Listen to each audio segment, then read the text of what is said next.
السلام علیکم. آپ کا نام سلیم مرزا ہے نا؟ جی ہاں. یہ رتن لال جوہری کی حویلی ہے؟ جی بے شک. یہ میرا دوست ہے جی محمد شاہ. اس کو حویلی کی دوسری منزل الاٹ ہو گئی. مگر جناب یہ حویلی تو 1 ماہ پہلے ہمیں الاٹ ہو چکی ہے. لیکن اوپر والی منزل پہ تو آپ کا قبضہ نہیں ہے نا.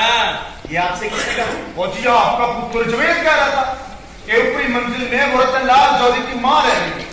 مطلب پاکستان میں، وہ بھی شہر لاہور میں. ایک کافرہ؟ اچھا تو آپ ہیں یعقوب خان صاحب؟ ہاں جی بالکل. تو قبلہ آپ کو اس سے کیا غرض کہ اوپری منزل پہ کون رہ رہا ہے؟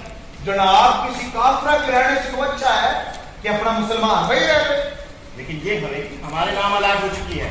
ٹھیک ہے لیکن قبضہ تو نہیں ہے نا آپ کو اپنی منزل پر. اس سے آپ کو کیا مطلب؟ اس کا یہ مطلب نکلتا ہے کہ آپ نے ایک ہندو عورت کو اپنے گھر میں چھپا کے رکھا ہے. آپ ہمیں دھمکا رہے ہیں. جی بات دراصل یہ ہے کہ بات دراصل یہ ہے کہ کیوں نہ اوپری منزل کے 11 کمرے آپ لوگوں کے قبضے میں آ جائیں. وہ جناب ہم کو اسلامی برادری کے ناطے آپ لوگوں کی مدد کرنے آئے تھے، لیکن آپ کو مسلمان سے زیادہ کافر پیارا ہے.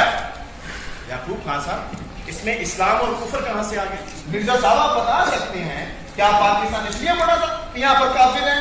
یہ آپ پاکستان بنانے والوں سے پوچھیے. مرزا صاحب یہ ہم گوارا نہیں کر سکتے کہ شہر لاہور کے کوچہ چوریہ میں کوئی کافر دم دلاتا پھرے. جناب آپ کہنا کیا چاہتے ہیں؟ ہم سمجھنے سے قاصر ہیں. وہ جناب ہم 1 منٹ میں اوپر والی منزل کا فیصلہ کر دیتے ہیں. سو یہاں اس کافرہ کی جگہ انور خان اور وہ مشاق ادھر آتے ہیں. آؤ بھائی چلو. اور ٹھہریے جناب ٹھہریے. ہم آپ کو بتا چکے ہیں کہ یہ پوری کی پوری حویلی ہمارے نام الاٹ ہو چکی ہے. چاہے اس میں کوئی کافرہ ہی کیوں نہ رہے. آپ ہمیں آپ سے اور کچھ نہیں کہنا. آپ لوگ جا سکتے ہیں. جائیے. تم نے مجھے پہلے یاد کیا؟ ہم نے؟ ہاں جی. کیا آپ نے اپنے پتر کو نہیں بھیجا تھا مجھ سے ملنے کے لیے؟ قطعی نہیں. خیر یہ تو ماننے والی بات ہی نہیں ہے.